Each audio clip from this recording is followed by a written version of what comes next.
stage now. She's great. Elyza Bleau, everybody.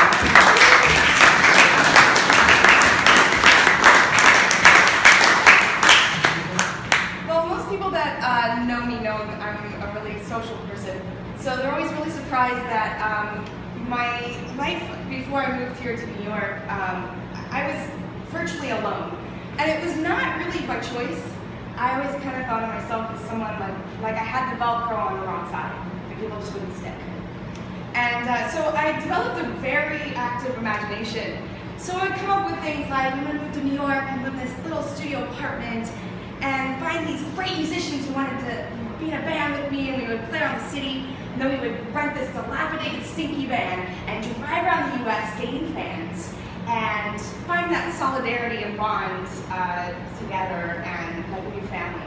And then of course we would have this hit record, and then we get to travel in fancy planes around the world, have adventures. And then I would be traveling with this other band, and suddenly one of the bandmates and I, our eyes would meet, and we'd just sparks and lightning bolts, and we fall madly in love. And then when the time was right, he would know exactly my weird intricacies and how to give me the perfect proposal. Right?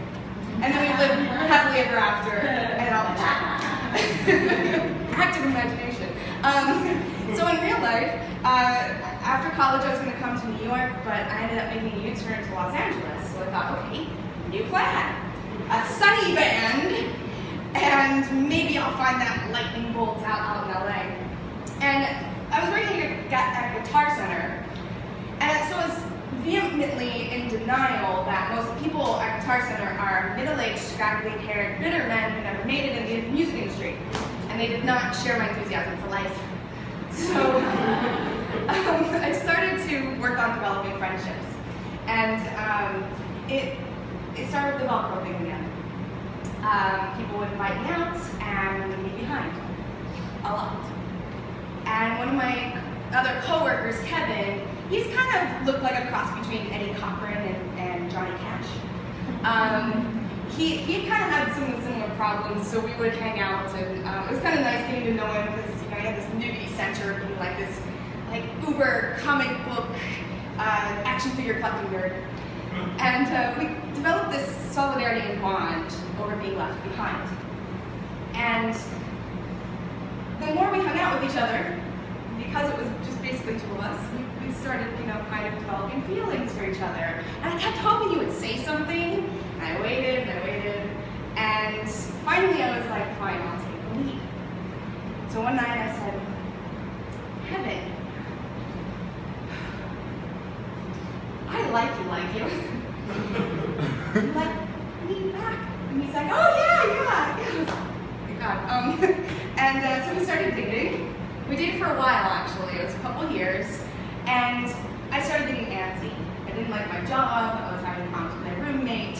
And that lightning bolt I've been looking for was not coming out of the chemistry we had. And I kept hoping it was going to. So I kept thinking, how can I get away and get some clarity in this? And I thought, grad school, because my parents will pay for it. And so I went to UC San Diego and got my master's in education, and I thought, okay, new plan, surf band. And Kevin will come down, and in a new city, all of a sudden, that lightning bolt I'm looking for will happen. And 3 months in, I had done the 2 hours up to LA to visit with quite a few times. He had to come down to San Diego. And I found myself doing something I never wanted to do. And I called him and I said, Kevin,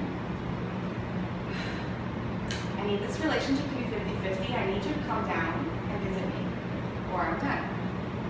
He said, yeah. He came right down, actually. So we patched things up. And a couple months later, I realized I didn't want to be a teacher. I wanted to pursue acting full-time in LA. And so I was talking to Kevin one day, and I was just going on and on about how I didn't want another roommate again, and that I didn't know how I was going to afford a studio in LA because I was going to be an actor. And then I was really annoyed because I sold my other half of my refrigerator to my old roommate. And LA does not like to provide their tenants with refrigerators. And I was really obsessed with buying the whole refrigerator by myself. On way too long about it. And so then, he's listening, and then I decided to take the lead and I say, Kevin, we've been together like 2.5 years. And we should live together. He's like, yeah. Okay. He said, it's too bad our parents, like, we care so much about what they think about us, they wouldn't like that. He's like, yeah. We should just get married. Yeah. Okay, I hung up the phone and I thought, am I engaged? What just happened here?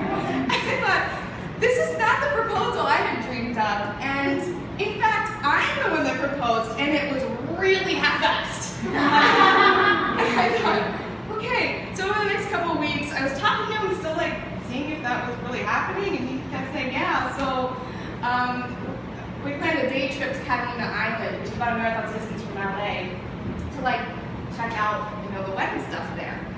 And we come back with a full wedding package, signed, sealed, delivered, and a wedding date of August 17th. So I was engaged. And we ended up getting married, and we were married a long time, actually. And I kept thinking that maybe I just had to wait for that lightning bolt to happen, because I'm stupidly optimistic. Very stupidly optimistic. And so a couple years ago, I started getting this like inkling that I needed to come and try New York again. So I kept telling Kevin this, and he's like, yeah. And so finally, I was like, let's sit down, check in with each other. And finally, he took the lead for once. He said, Elyza, I don't want to go to New York, but I don't want you to stay in LA and resent me for keeping you here. And I want you to go live your dreams. Said, yeah. And we sort of went, did we just break up? It was the most heartbreaking release I've ever had. But it didn't take me any time at all to realize, oh my God, I'm free. And so I made my way out here, and I started meeting musicians, working on that, working on finding that lightning bolt. And the divorce was finalized on July 14th. And Kevin calls me the next day. He tells me he has cancer. And he started chemo 2 years later. And I know I'm not the loving, caring wife anymore. Like, it's not my job. And I know we have a friendship stronger than just being left behind. But after I got over my shock and sadness, I started going through my head with those horrible things, and you start thinking, oh my God, now everybody's going to not only look at me with this divorce stamp on my head, they're also going to think that I have this baggage behind me that says ex-husband has cancer, and that I'm broken.